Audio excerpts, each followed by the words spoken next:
Καλώς ήρθατε στο Εμένα Ρώτα, το κανάλι οδηγό επιβίωσης στη σύγχρονη μουσική ανυπαρξία.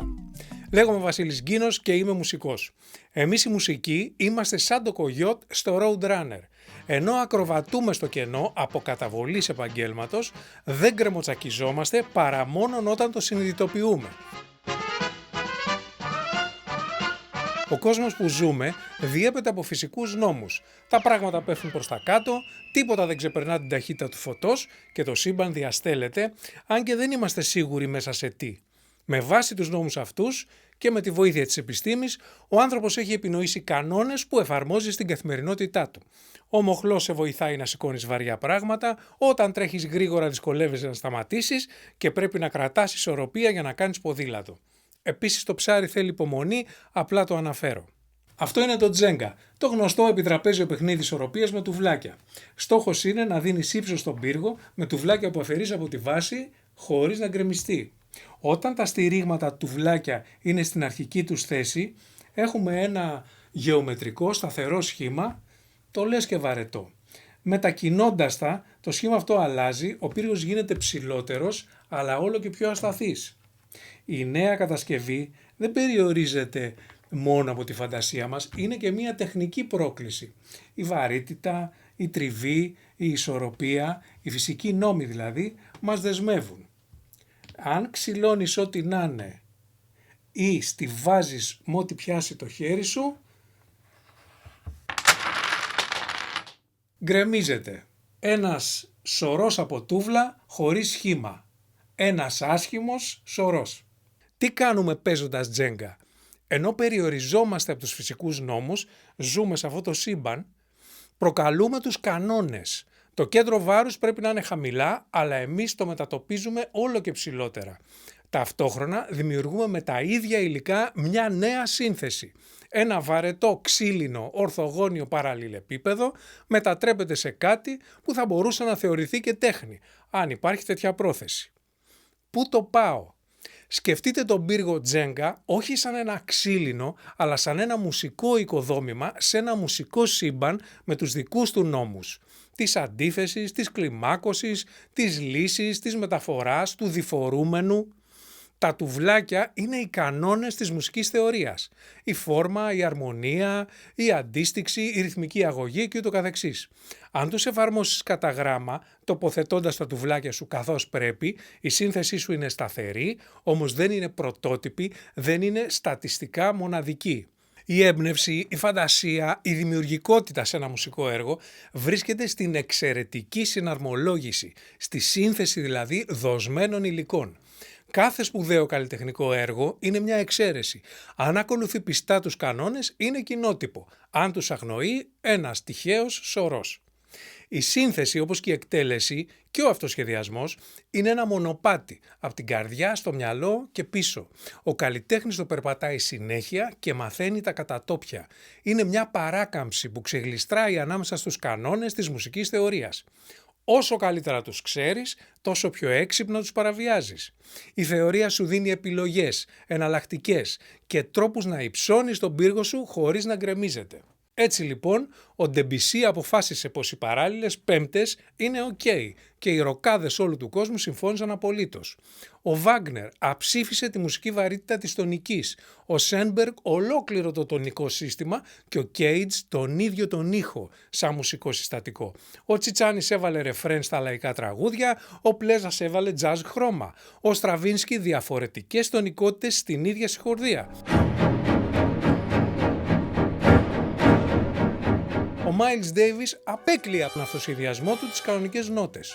Ο Τζίμι Χέντριξ, αριστερόχειρας με δεξιά κιθάρα και τον αντίχειρα πάνω από τον μπράτσο, έπαιζε ταυτόχρονα τρίτη μικρή και μεγάλη σε μία συγχορδία που πήρε το όνομά του. The Jimi Hendrix Chord. Μισό λεπτό. Λένε πως ο Τζίμι Χέντριξ δεν ήξερε μουσική θεωρία. Γιατί να μάθουμε εμείς? Φαίνεται μάλιστα πως και ο Βαμβακάρης, ο Έλτον Τζον, ο Άκης Πάνου και οι Beatles τα κατάφεραν μια χαρά χωρίς μουσική εκπαίδευση. Ας ξεχάσουμε λίγο πως οι καλλιτέχνες αυτοί ήταν μουσικές ιδιοφυΐες και πρωτοπόροι στο είδος τους, κάτι που οι περισσότεροι από εμάς δεν είναι.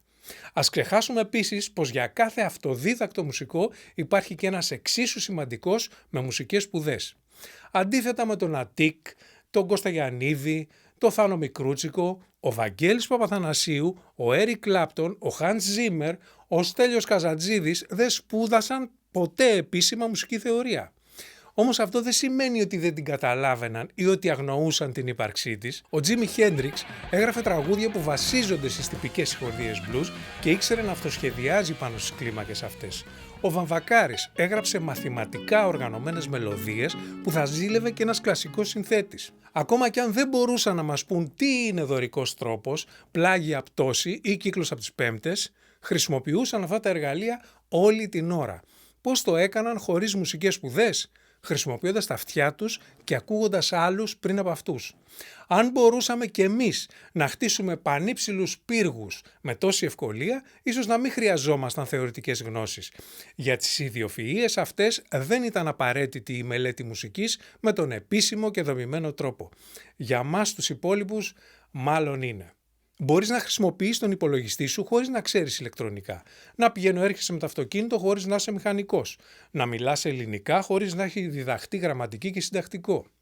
Μπορείς να παίζεις, να τραγουδάς, να αυτοσχεδιάζεις ή να συνθέτεις μια χαρά χωρίς να γράφεις και να διαβάζεις μουσική.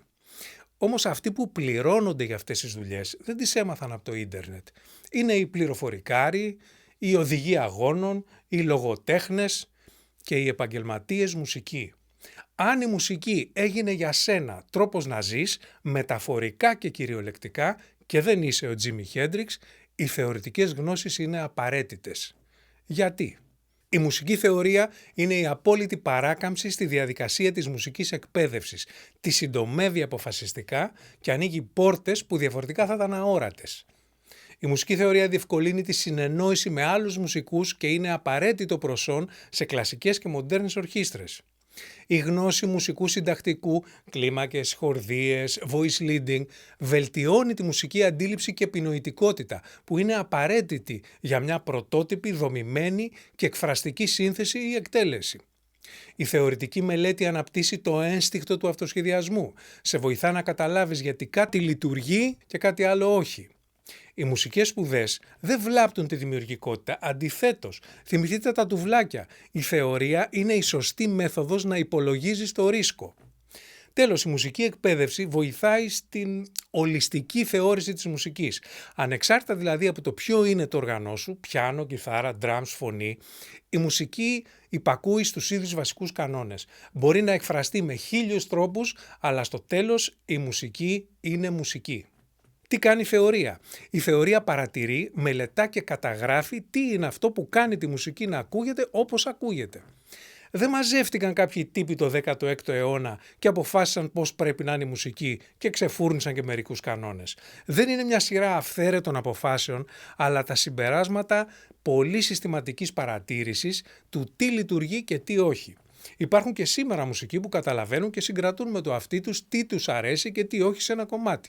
Παρατηρούν τη μουσική και ανακαλύπτουν τη θεωρία από την αρχή, μαθαίνοντας στην πράξη τι είναι αυτό, γιατί το λένε έτσι, από πού προέρχεται, πώς χρησιμοποιείται και ούτω καθεξής. Όσοι επιμένουν εμπειρικά, αναγκάζονται να εφευρίσκουν τον τροχό στο κάθε τους βήμα, με πολλές πιθανότητες για τετράγωνες ρόδες. Οι αυτοδίδακτοι μουσικοί στηρίζονται κυρίως στο μουσικό τους ένστικτο και στο γονίδιό τους, τα οποία ενεργοποιεί αυτό που ονομάζουμε ταλέντο. Όμως έτσι το ταλέντο είναι το μοναδικό μέτρο μιας μουσικής προσωπικότητας και η μουσική είναι μια απλή συναισθηματική διέγερση χωρίς λογική και κρίση. Αν δεν είσαι ιδιοφυΐα, είναι δύσκολα τα πράγματα. Με την αυθονία της μουσικής πληροφορίας που είναι σήμερα διαθέσιμη στο διαδίκτυο, θα περίμενε κανείς έναν ανεβασμένο γενικό δείκτη μουσικότητας σε σχέση με προηγούμενες προδιαδικτυακές εποχές, όταν οι πληροφορίες δεν ήταν εύκολα προσβάσιμες, φυλαγμένες σε καλά εκπαιδευτικά βιβλία. Υπάρχουν εξαιρετικοί καλλιτέχνες, αλλά δεν φαίνεται να ζούμε τη χρυσή εποχή της μουσικής, ειδικά σε σχέση με παλιότερες. Αν η θεωρία είναι το εργαλείο μουσικής γνώσης και αυθονή στο διαδίκτυο, ποιος είναι ο ρόλος των παραδοσιακών ιδρυμάτων όπως οι σχολές και τα οδεία? Γιατί δηλαδή το διαδίκτυο δεν εξαφάνισε την παραδοσιακή μορφή μουσικής εκπαίδευσης? Γιατί η πληροφορία δεν είναι γνώση. Το να ξέρεις κάθε πιθανή αναστροφή, παραλλαγή ή αλλίωση μιας συγχορδίας ή μιας κλίμακας δεν σημαίνει ότι έχεις και την απαραίτητη μουσική κρίση για να τις χρησιμοποιήσεις σωστά.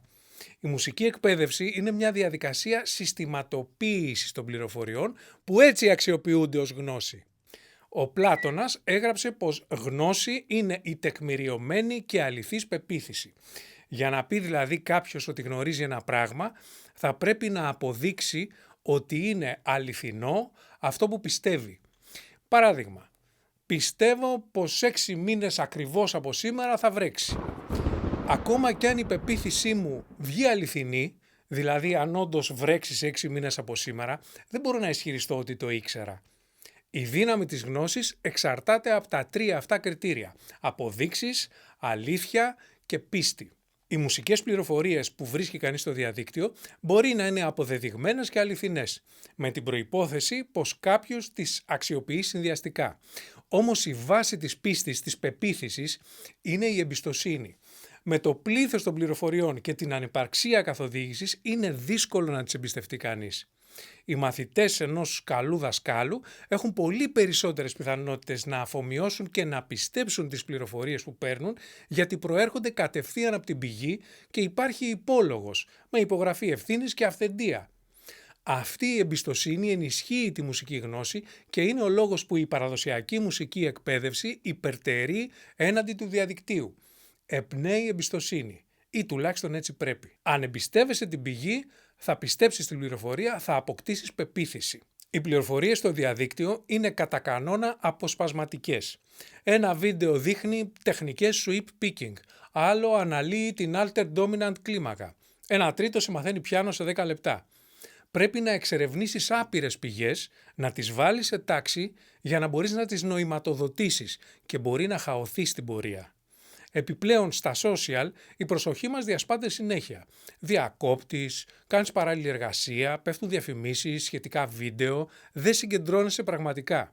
Δεν υπάρχει πειθαρχία της τάξης, δεν υπάρχει η σχέση δάσκαλου και μαθητή. Αυτή είναι η σχέση που αναζητά κανείς στην παραδοσιακή εκπαίδευση. Αυτήν και μια σύγχρονη εκπαιδευτική νοοτροπία. Το παγκόσμιο μουσικό εκπαιδευτικό σύστημα, εκπαιδεύοντας τους αυριανούς μουσικούς, θεωρεί κατά κάποιο τρόπο δευτερεύουσα τη δημιουργικότητά τους. Ορίστε, αυτός είναι ο Μπαχ, αυτός είναι ο Μπετόβεν, ξεκίνα να μαθαίνεις. Ναι, αλλά έχω κι εγώ γράψει ένα κομμάτι πολύ χαριτωμένο, αυτός είναι ο Μπαχ, αυτός είναι ο Μπετόβεν, αυτοί είναι οι κανόνες. Οι σπουδαστές δηλαδή μαθαίνουν ότι για να εκφραστούν μουσικά έγκυρα πρέπει πρώτα να αφομοιώσουν ένα τεράστιο όγκο θεωρίας και ρεπερτόριου. Νέα παιδιά και έφηβοι που ανυπομονούν να φτιάξουν μουσική, να αναλάβουν πρωτοβουλίες, απογοητεύονται πολύ νωρίς από τις μουσικές σπουδές, αφού δεν βρίσκουν στα οδειακά μαθήματα το μονοπάτι που οδηγεί στη μουσική που ακούνε με την παρέα τους.